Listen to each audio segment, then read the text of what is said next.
Thank you for joining the sustainability webinar. We will begin in 5 minutes.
Thank you for joining the webinar on sustainability. At this point in time, I would like to introduce Trevor Johnson, President of the CSSE, who will provide introductions to our speakers today. Any questions can be submitted to the chat box on your panel on the right-hand side of your screen, and Mark Balsam will be moderating those questions at the end of this session. Well, hello everyone, and again, my name is Trevor Johnson. I'm the president of the CSSE, and it's my privilege to introduce the CSSE webinar series and kick this off with a great session on sustainability. For those of you, many people aren't aware of what sustainability is, what it's defined to be, and how health and safety fits into that. This is a great opportunity for us to learn a little bit more about that. The CSSE has a national committee for outreach, and that committee is where sustainability lives. We've got a great group of individuals working hard within the sustainability, not only from Canada, but globally. And our committee also participates globally with our partners in the UK and IOSH, and in the United States with ASSP and AIHA. Today we've got the privilege of some three very knowledgeable speakers, and including Daniel Makhan, who has not only a Master of Science but an MBA, and he's also a certified human factors professional. And he brings knowledge of human abilities to systems thinking, integrating human factors into design and management. Bridget Gilmour is also on our sustainability committee, and she is from the UK and the vice president of IOSH. She's also the owner and director of 100 Acre Limited, which is an independent consulting firm out of the UK. And also the chair of our sustainability committee is Peter Sturm. Peter is not only the chair of the committee, but he's also a past president of the CSSE, past board member for the BCRSP, and a board member for the Center for Safety and Health Sustainability. So I'm looking forward to learning a little bit more about sustainability here today, and I hope everyone is too. So without further delay, I'll turn it over to the crew, and welcome to Pick Up Your Money Off the Floor. Don't miss Sustainability Connection.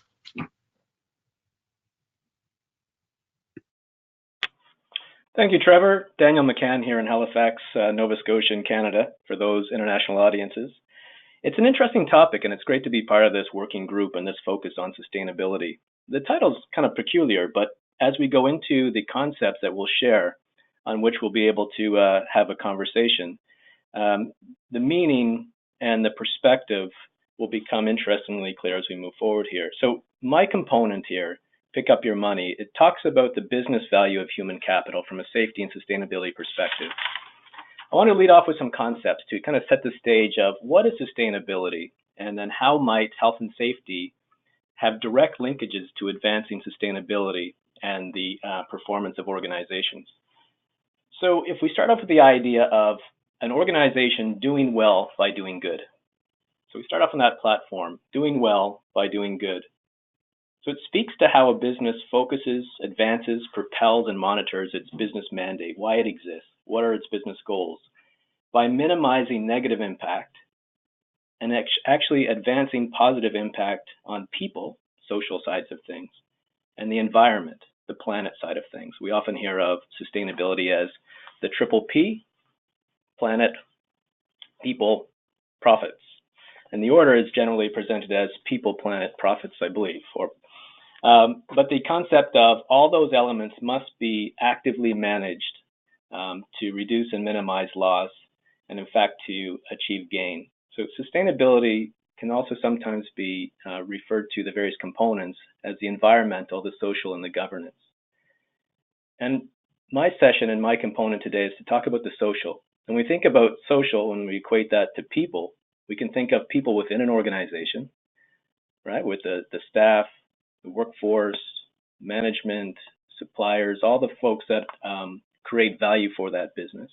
And those on the outside of that organization, perhaps why it exists, from a customer base, from the community, from society around it.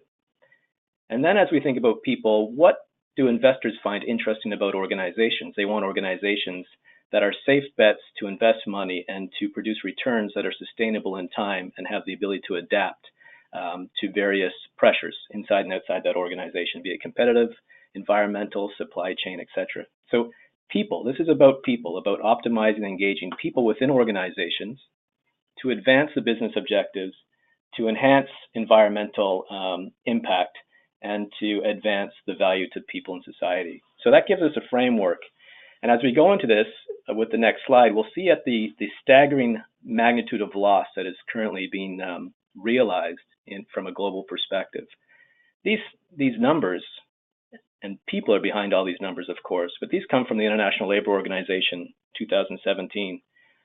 And they report that nearly 2.8 million workers die each year as a result of occupational injuries and illnesses. That is a staggering figure.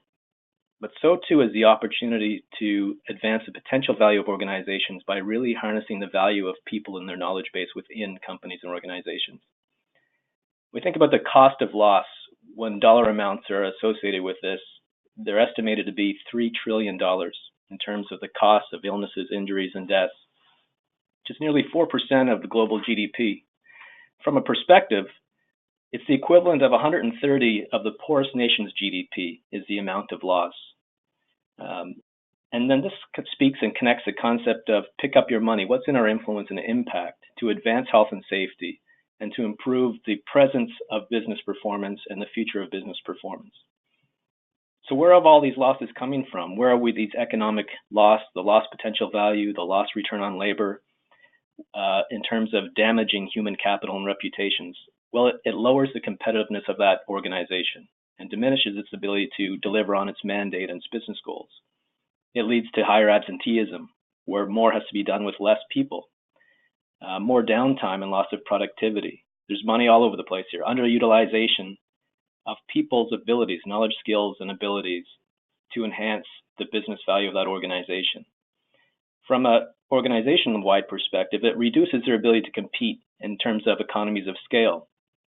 They have higher costs on the margins and are in more difficult positions to compete against organizations that are more efficient and more effective. The impact to the culture and climate of an organization where there's higher incidence of injury and illness and fatality directly impacts the morale and the desire of contribution of people's efforts to the advancement of that organization. There's lots of skilled and experienced employees. You think about all these losses right now, all this economic lost value. When somebody's out, the training and the value that the organization has dedicated to advancing that person's value and perspective is now lost. Recruitment is more difficult. Cost of compensation, legal fines, danger bonuses, higher insurance premiums, damage to materials, equipment, strategies, loss of image and reputation management. You think of the speed of social networks and media these days as well. Disputes and conflict. And so there's a lot of conflict existing within the system when we don't put an improvement perspective on people's value within organizations. And this directly speaks to health and safety. I'm interested in the health and wellness of you as a valuable component to our organization to advance us. And when that trust is lost, the significance of impact and lost value is staggering. So we'll move into the next slide here, because this is the impact to an organization's ability to compete. An interesting review of publicly traded U.S. firms showed that as OSHA prosecuted or laid a prosecution to an organization, the impact to the stock market share price took a 2% drop pretty immediately. The next chart I have on here is, you will all remember this event, and many of you have probably read the reports and understandings of what led to this from the precursors that led to the Deepwater Horizon release that happened on April 20th, 2010. I took a simple chart between Royal Dutch Shell, a company that was similar to British Petroleum in terms of diversified assets, and just kind of tracked its percentage share price pre and post incident. And so you think of stock valuations drive organizations' competitiveness, reputation management, and it can be very clear of the negative value an organization can do to its reputation and financing. And obviously, when we think of the lives lost and the environmental destruction and the impact to other industries, the total valuation is immense. And I think we can have a discussion about this, but the cost of impact has now been the $50 billion mark in terms of fines and recoveries. Next slide. We often lead within this safety human capital perspective of the loss side, like the cost of injury and illness and fatalities.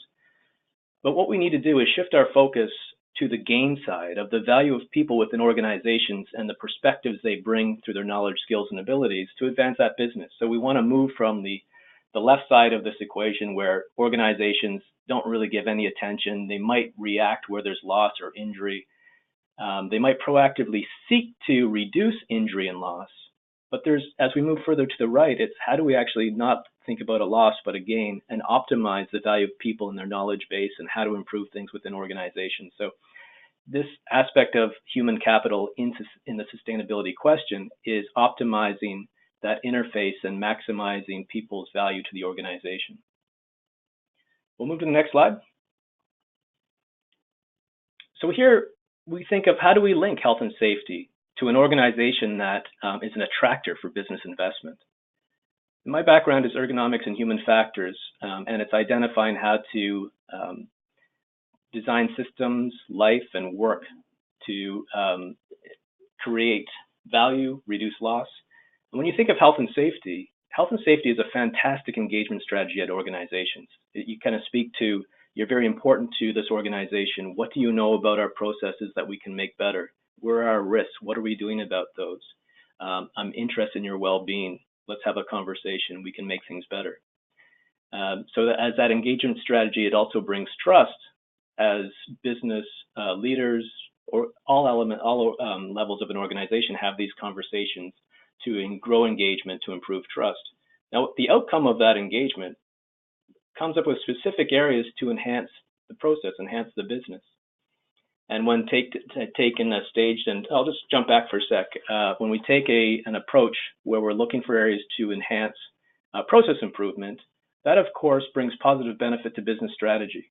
The business strategy starts to realize improved performance by mitigating risks and optimizing that interface of work. And the better performance of an organization as they start to report on the metrics of human capital, including health and safety, from incident severities, risks, the leading behaviors, start to attract positive attention and are used by the investment community more and more so, and we'll go on and talk about this a little bit, as a determinant of where a large investment firm would invest their funds for a stronger, more predictable return. So health and safety has a direct line to the sustainability of a business. Next slide. And safety is good for business. We know that, and the folks on the line, I know you know that. And so we become bilingual, talking about business performance and health and safety, and supporting others understand the value of optimizing work to fit people better. So when we look at fitting the work or the environment to the individual, to people's knowledge, skills, abilities, to their human factors, two things come out of this. We enhance the performance of the organization, productivity, efficiency, effectiveness, innovation, engagement. We also enhance well-being, satisfaction, pleasure, learning. And we're not even talking about injury here. We're talking about the positive sides of the contribution. In fact, there's many linkages within the literature from enhancing safety through transformational leadership brings positive impact to employee performance, motivation, commitment, productivity, satisfaction, creativity and innovation, to the business performance overall, to the safety climate and safety performance of organizations. And I'm providing the links there if you're looking to dig into the sources a little bit more.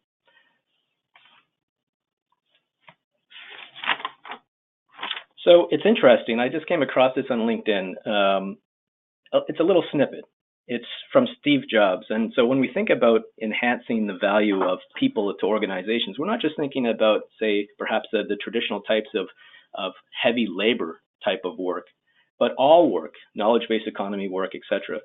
Steve Jobs says, it doesn't make much sense to hire smart people and then tell them what to do. We hire smart people so that they tell us what to do. So this speaks to that dialogue of understanding, how do we make this business better?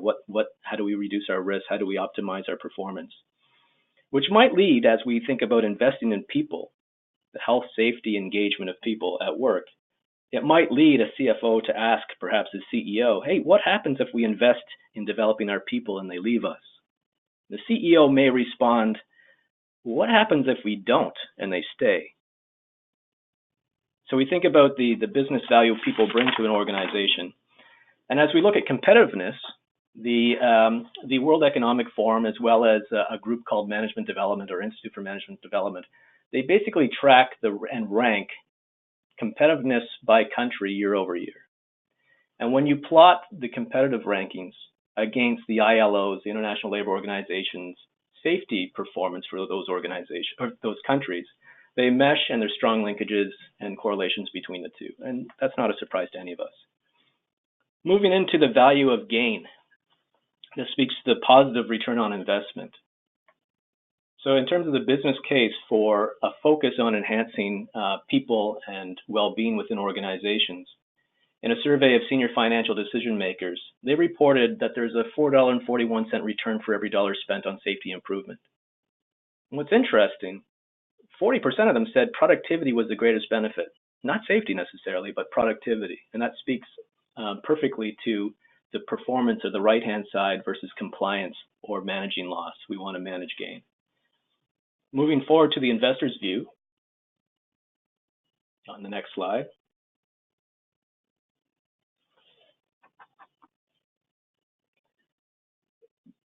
From a retroactive analysis of financial investment to outcome, a study found that investors could have increased their returns by at least 4% above the market benchmarks if they used health and safety measures as determinants of where to invest the institutional funds. It's interesting, and this speaks to sustainability and disclosure of health and safety metrics and key performance indicators, is as organizations who are keen on showing their business value as well as their stewardship of environment and social advancement, start to report these measures as very clear indicators of how they advance the safety and well-being of their workforce, has direct connection to the value of those organizations. You might know of ACOM, which is the American College of Occupational Environmental Medicine. Well, they recognize organizations for outstanding approaches to health and safety. And if you took those organizations that ACOM had recognized for the reasons they did and compared them to the S&P market index, that basket of employers, if it was a mutual fund per se or an exchange traded fund, would beat the index, right? So it's not shocking, but it is good to see how these line up from competitiveness to shareholder value. So how to do this? I'm going to leave you with a final slide, and there's some resources in there for more specific action-based approaches to start to instill the performance side of people in organizations and move from compliance into performance. I wrote a paper called Better Business Through Safer Leadership, and the link is there if you're looking to. And that brings a how-to action-based approach to advance safety performance. What's interesting, this is about leadership. Right? This is about leadership being engaged in the right ways to really energize the value of workforce to make work better. And we identified and listed, well, what are those key actions at the senior CEO levels, at director levels, at frontline supervisors, at team levels, peer-to-peer? What are the approaches? What do folks do to be successful around these areas? And what's interesting is that idea of transformational leadership, which means basically leading that sparks motivation in others to do great things. So it's not, you do this and I'll give you this amount of money. It's a leadership style that engages individuals from an inside-out perspective, I suppose. It motivates actions in others.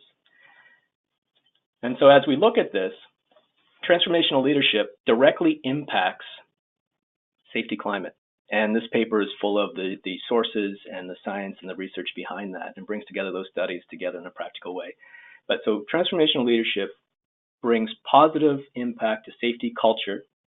Safety culture creates an environment where it supports and promotes safety behaviors, positive safety behaviors, which directly leads to safety performance and the indicators that organizations can report on to show the value they're bringing to their business and the stewardship they show to the environment and to social overall. We put together this action-based approach in an acronym, of course, Safer Leadership, which is speak, the leaders talk the talk and they walk the walk in terms of their actions, demonstrate their priorities. Their business plan has safety and safety enhancement as a focus within their strategic planning and their operational plans. They engage others to make and expand influence to, on the many points that we mentioned today here, of engagement and the impact that brings to business performance and sustainability.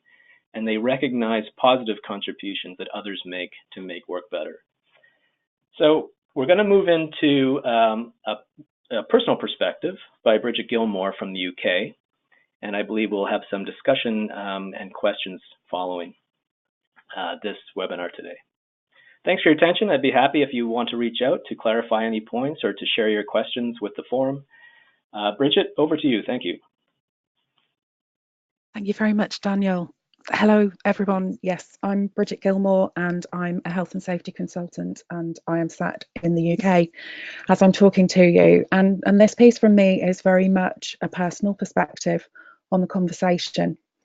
I work with a variety of businesses of varying sizes and within different industries. On occasions, I come across businesses that consider sustainability as a part of their work. The focus that they have tends to be, is their own business sustainable, or they have an environmental focus. I've been part of this CSSE group since it started, and beyond the group, my conversations on this topic have generally been with international companies or via the wider CSSE membership. There have even been occasions in this country when I've been told that the sustainability conversation is not one that people are ready for. Well, when you look at the statistics that Daniel's covered, how many people must die for it to be a conversation that people are actually ready to listen to? 2.78 million deaths and $3 trillion cost. Is that not enough for people to consider this conversation? Those statistics make the whole thing very real. Most people who know me know my thoughts that it is simply not acceptable for people not to get home to their safe place at the end of the day. There is absolutely no reason why every mother, father, son and daughter shouldn't get home from work in the same, if not better, physical and mental state as they arrived in the morning.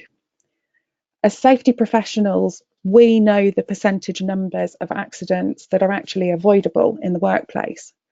So if we have and consider the right systems, focus, measures and metrics, we can make a real difference to those statistics that we've been talking about, if we have the right conversations and if we take the right action. In the UK, there was a very clear drop in the number of deaths each year following the introduction of our latest act, which came out in the 1970s. So let's make this conversation count and make a real difference to those statistics that we see. We really need to make it time to make people listen to our conversation.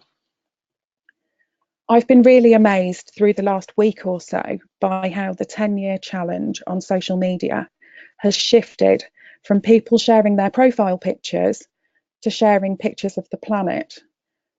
Pictures that really clearly demonstrate the damage that we have done and the damage and change that is being affected all around the globe around us.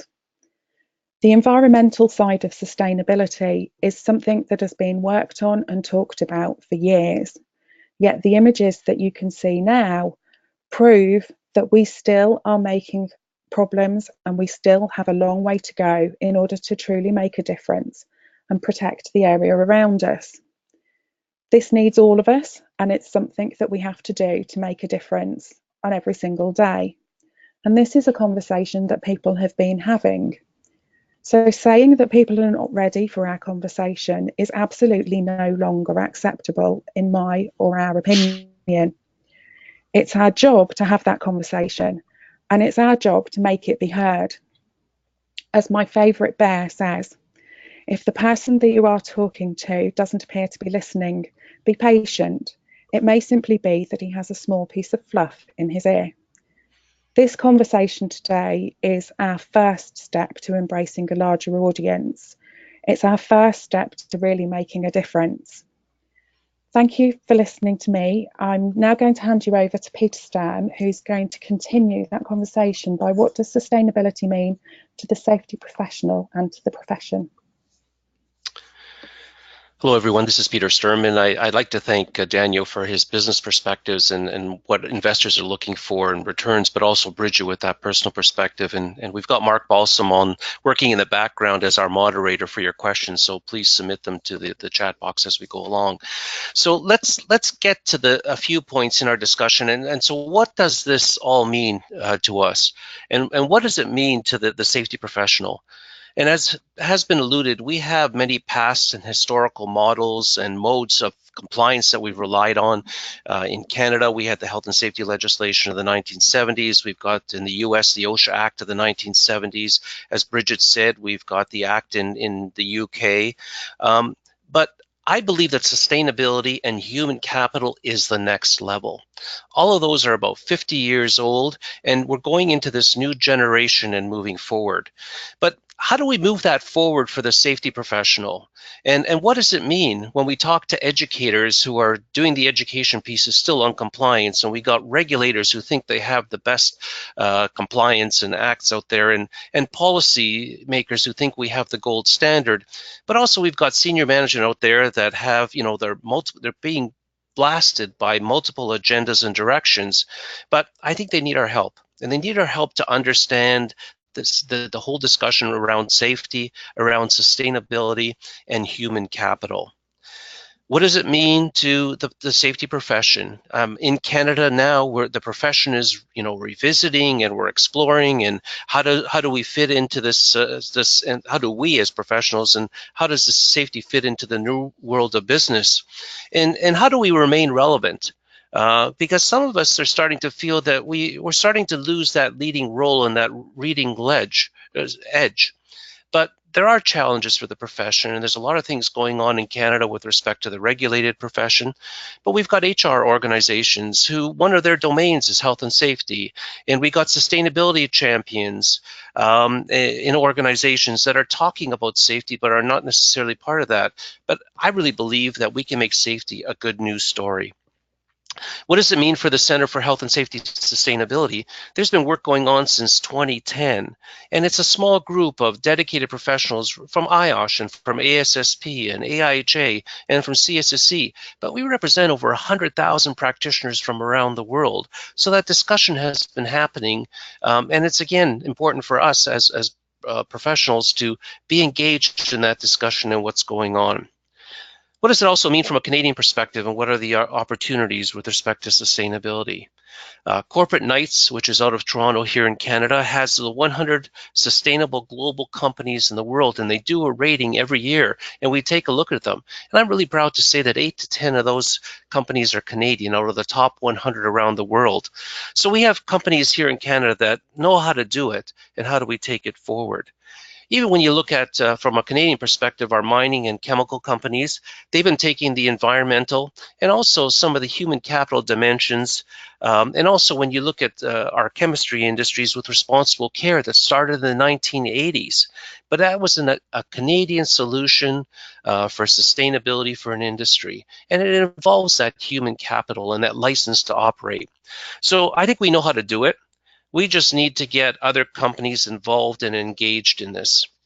And then what does it mean from a threat from other sustainability champions? We've got boards of directors and senior business leaders that are having these discussions on sustainability, and especially regarding the environment. But where is human capital and safety in this?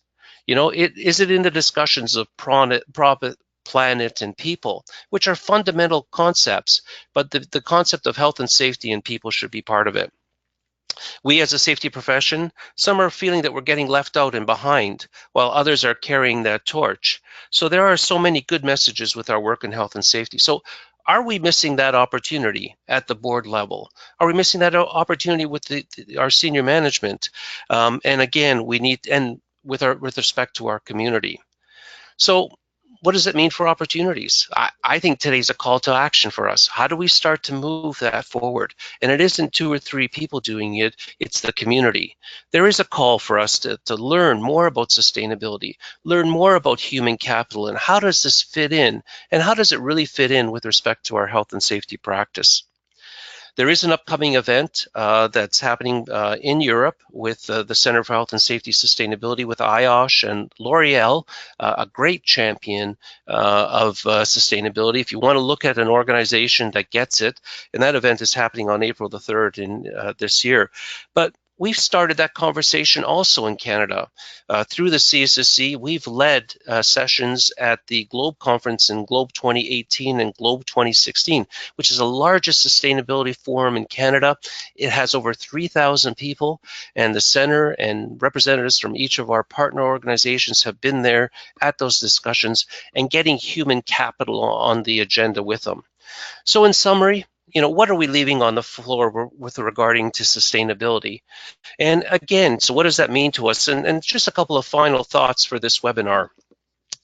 I really go back to the individual that's really captured this whole role of human capital, and that's Paul O'Neill from Alcoa. And I know a lot of you know of him, but he would talk as a CEO to his board members and investors.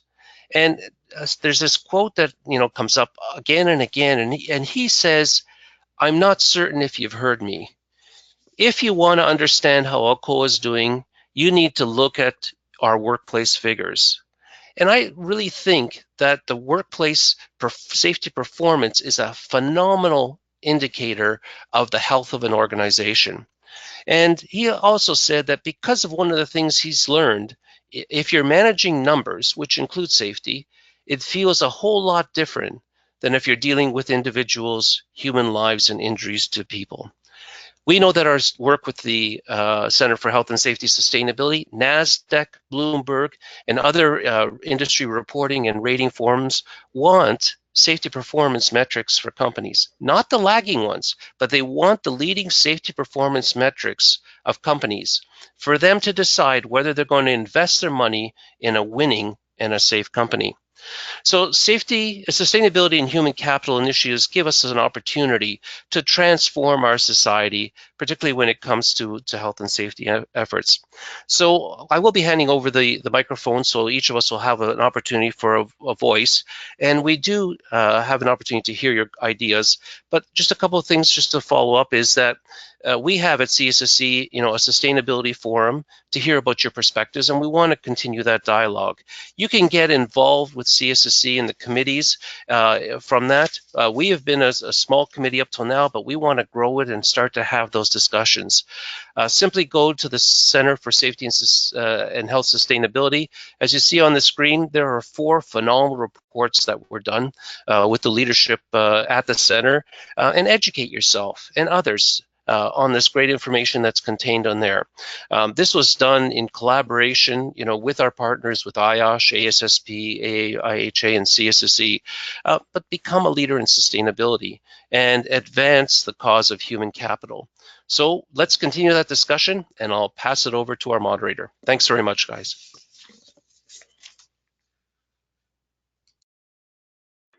Okay, we did have a couple of questions come through. The first one there would be Daniel. I think this one here would be for yourself. You talk a lot about safety, excellence, and performance, leaders in our industry. How do I create a buzz around sustainability?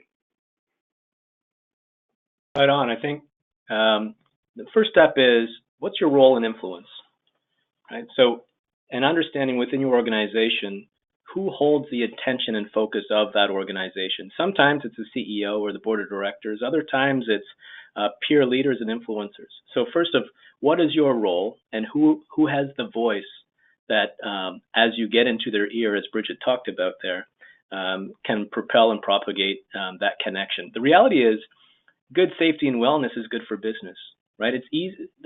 We can understand that as people, but bringing that financial clarity to it, either on, hey, right now, this is our opportunity that we're leaving on the table, or this is what we could be achieving. How do we perform relative to our industry partners or our competitors?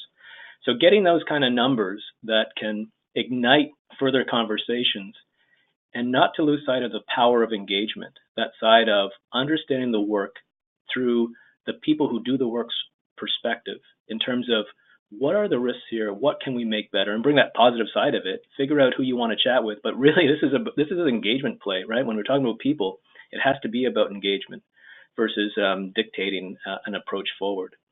So it's the positive buzz. And I want to get to a point where I don't lead a conversation by talking about all the losses, but actually focus that conversation on how do we make and continue to make things better, recognize this good point. So the first step would be mapping out the level of influence and starting from where they are, and then bring it to the positive side of that continuum on the right side of not loss, but of performance and gain. Those would be some preliminary ideas. I referenced a resource there at the end of the slides. There's a link to it that gets into specific behaviors and actions of what organizations and people can do by roles that bring, well, it's about the actions, not about the theories. So I encourage you to take a peek there and share some more questions. Mark, did that kind of address some of those things? Yes, definitely sounded that way. Thank you very much for that response. We've also received a question. If I'm not in the boardroom as a safety professional, how do I get there? Peter, would you want to respond to that one? Yeah, that's a really good question. I get that asked a lot of times, and so what I've seen with a lot of my colleagues is they get, and I've been in the boardroom when I was in my organization, and so there are a lot of people that will in the organization that will carry that message to the boardroom because of the positive part of it. The thing that has to become is do we sit and at our desks and just gather all the data and have someone have that conversation and moving it forward? What you have to become is you have to become the organization's expert in that area and not just the regulations and the compliancing. I'll tell you, board of directors, when you talk to CEOs and senior managers, if you're going to go to talk to them just about compliance, their head starts to spin. But I think in Daniel's slides are really good about talking about what is that ROI and that investment in the organization. So the messaging has to come, if you're going to come up there with lagging indicators, and we had so many LTIs, and this is, and we had so many days lost time, I'm telling you, they're not going to be interested. But as Daniel was showing in his slides, if you can add 4% value to an organization in a business, I will tell you in a lot of organizations, 4% is the difference between a profit and a loss that year. So I think we need to change our discussions, and that's what the Center for Health and Safety Sustainability has been doing. We've been looking at what are those leading indicators. It's not an easy task to get to because it can vary by organizations. But what are those key leading indicators that indicate the safety performance of an organization? And I think we need to go back to Paul O'Neill's thinking on it, because what he started to say was, if it's creating value for the organization and people are happy working in my organization and the profits are coming with it, the board of directors, the CEOs, they're going to want to hear it. If not, if we're going just with compliance, all you're going to look at costs is how many lawyers can we lawyer up on this, and how can I hide and just protect, do a CYA in that scenario. So I think we need to, and we need the help of everyone to start to look at what those leading indicators are. I'm doing some work with the chemistry industry, and it's amazing when you start to do that, and we've been challenged. But I think the opportunity is there. The opportunity is that if you are creating value in that organization and you're that expert in that area, the CEO is going to want to hear from you, and so will the board of directors. It's a good news story. So just that hopefully will get you into that. It is an iterative process. We as safety people a lot of times think that our work is on the shop floor, and we need to be there. But we also need to look at the strategy and how does that align to it, and how do the metrics and the performance indicators that we're getting adding value to that organization. And that's the whole thing with sustainability. Whether it's environmental, it's looking at the dollars and cents, but that starts the conversation and gets them involved. So I hope you answered the question there. Thank you, Peter. There's also another question that came in concerning bringing sustainability into the limelight for industry sectors, traditionally more legislative based, like construction, some small industrial sectors, specifically within Canadian jurisdictions. Would someone like to respond to that? I'll take a stab at that one. I think if we want, industry associations are the best way to engage a large community. It's a community. And so when I look at that, and a lot of organizations, it's interesting when you start to listen to the media, and when organizations start to talk about, the long-term care ones or the construction ones. I think we need to, as a profession, start to engage those groups and getting away from, we need working at heights training and we need training in this and training in that, where they're focusing on it. But how are we creating value for that industry? And a really, really good example of that really works well, and I keep coming back to it, is responsible care. In the 1980s, after Bhopal, the chemistry industry understood that if we don't respond, we will be regulated to death. And it was the industry and the associations that got together and said, how do we work together? And what the most beautiful part of that whole process is, that internal accountability is that I'm in that industry or that association. It is the bad performer in that group that we need to help to get to the top level, because if we don't help them, they're going to take us down.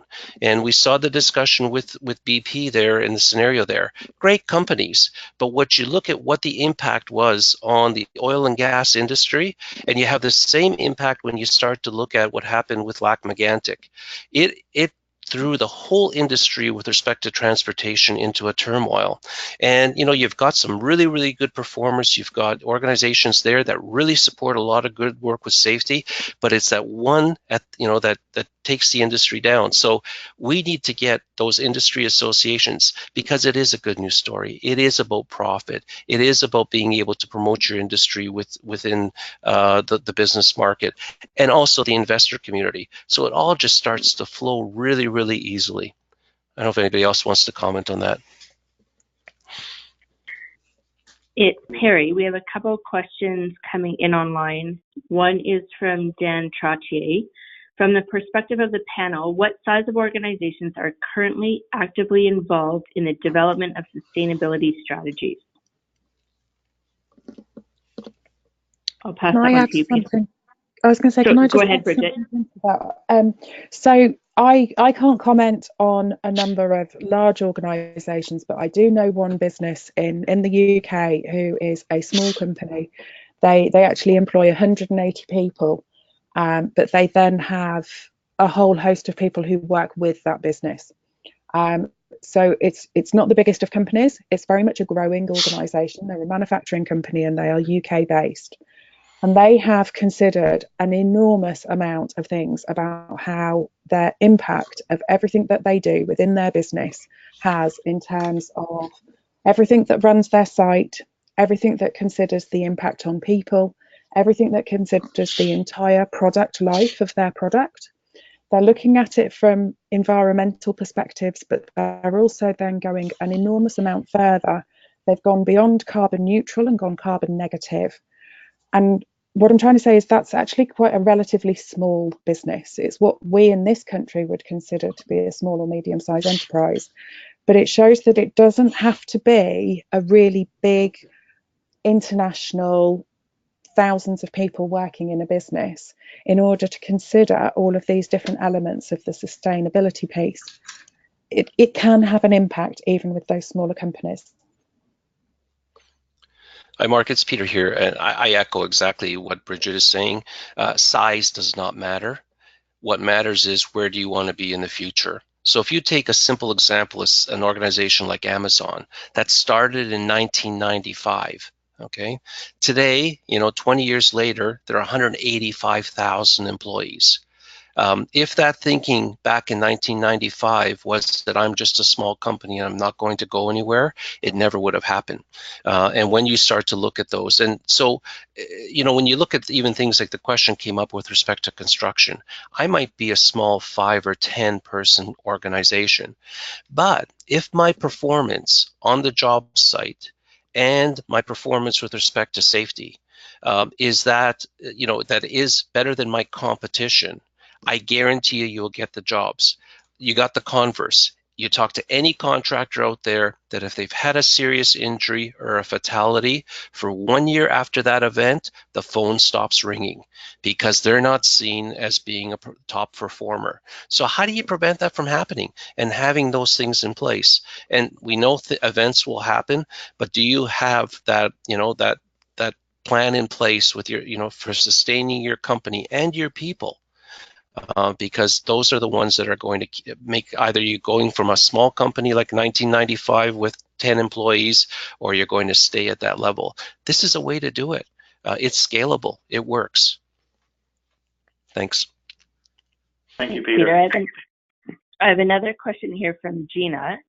What are leading indicators that board of directors are interested in?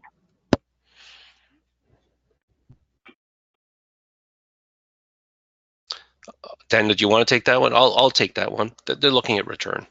What's the return on it? We always hear about what the cost of safety is. And the problem is that we never talk about what was that return. And Daniel hit it right on the nose. For every dollar that you invest, you get 4%, 4 times return. And also when you look at Paul O'Neill, if you bought his stock in Alcoa, you would have had at least a 1,500, I think it's 1,500 or 15-time return on your investment. That speaks a lot. And when you look at an event happening, whether it's a Deepwater Horizon or someone getting hurt in your workplace, it's leakage. It's money going out the door, and so you can either respond to it or you can say it's just the cost of doing business. And we're starting to see that change. So investors, senior managers, boards of directors want to see that good news story of the return on investment. And even when you talk to Paul O'Neill, it was he had a situation where they had guys moving a 600-pound ingot in one of the plants, and he said he called the plant managers because they weren't going to fix it because of the cost. He said, "Fix it. I'll worry about the cost later." But what that message was, we fix it. I care about you, and you're going to see your employees give you a bigger return than you could ever have thought of in any strategy. Thanks. Thanks, Peter. I have one more comment and then I'll pass it back to you, Mark. It's from Graham in the UK. Are we not talking about the moral right of an organization to survive through working in a way that everyone goes home healthy and safely at the end of the business day while the business succeeds? It's about making a difference. Back to you, Mark. Okay, can I take that? I mean, Graham is right on. The issue that happens is, and we've seen this, when I've gone in, I've done over 1,000 audits of real bad performing companies. And every time you talk to the CEO, they'll talk about, I'm a great company, I've got a committee and all that kind of stuff, and about the ethics in it. The thing is that how do you measure that? And it goes back to the old adage, oh, it gets measured, gets done. When you look at the whole sustainability model of profit and planet, we've done a phenomenal job on that. What the environmental group did with respect to the environment, which started back in the 1960s in the sustainability discussion, absolutely amazing. I think we, on the people piece, we missed it. And that goes back to the 1960s. So we've got 40 or 50 years to try to catch up to it. It is a moral dilemma. It is an ethical issue. One thing I'm really struggling with is that when we have a serious injury in a workplace, we don't talk about it. We don't seem to have that discussion. And I think the sustainability discussion will start to talk about people. We start to talk about that impact. And it's changing that whole thing of compliance and legal obligations, and it's shifting to doing what's right. But the most important thing is also be seen that we're doing the right thing. It really does come together, and it is floating around. But I just really see it as an exciting and a different way to look at health and safety in workplaces around the world. Can I add something to that one as well? Yep. Yes, go ahead, Sharon. Bridget, sorry. Thank you. For me as well, it's engaging people in the conversation, and it's also telling stories. It's promoting what's happening and not just looking at the numbers of what's happening within a business. To consider the financial implications is definitely a way to engage a senior leadership team, but to just consider those numbers isn't going to engage with the workforce in order to get that message being spread a lot wider. If you consider the way the message is put across and the way that it's communicated in order to get that engagement with all members of staff, then you can actually continue that conversation going, working and naturally. A business that has staff and people engaged and meets the values that the business has, if a business has values that are looking to look after their people, as well as whether that's people who are employed or the people who are affected by the business or the people who work alongside their business, those values, they all bubble to the top, and the people that start to work with a business and engage with a business share those equal values. When you start to have conversations like that, that's yes, the numbers are really important and we need to look after them, but promoting some of the elements of looking after people and values and telling stories in a positive light. Yes, we can highlight on when something's happened, but if we actually are always talking about it because it runs through the entire business, not just something sat on the periphery or an individual number of people, it certainly means that people get an awful lot more engaged. That means that people want to be at work and want to be a part of everything because it's definitely no longer a problem. Okay, thank you very much. We want time for one more. There was a question that came in concerning the human capital piece versus becoming occupational health and safety sustainability. So like that path, the terminology piece. Bridget, would that be something you could respond to? I think a large part of this for me, when it comes to the terminology and the language, is actually working in a language that works for a business. You can look at some of the information that's come out from the centre. You can look at some metrics that are there as examples. You can look at some of the reporting that's required by larger businesses, and you can consider those pieces, but it's fitting it to what works with the business that you have and the language that you speak. If everything sits and works together, then it makes it an awful lot easier to get people engaged in the subject. Mark, could I add something to that? And we've had a lot of discussions with respect to using the term human capital, and it doesn't just talk about the health and safety piece. It talks about, even when you look at human capital and community. One of the problems that I've seen with health and safety up till now is that when you look at the general ledger of a corporation, the health and safety component is always sitting in the cost or the expense area. And so when you look at capital, you either have an asset or a liability. And we need to start to change that conversation. So I was talking global auto manufacturer, don't want to say the name of it, but I was talking to their global head of health and safety, and they had multiple fatalities, and their CEO was pulling her hair out with respect to what was going on. And I said to him, where in your general ledger can I find the cost or the losses that are happening to your organization? I don't see it anywhere in there. It's bundled up somewhere. And the light bulb went off for me when this individual said to me, it's coming out of investor equity.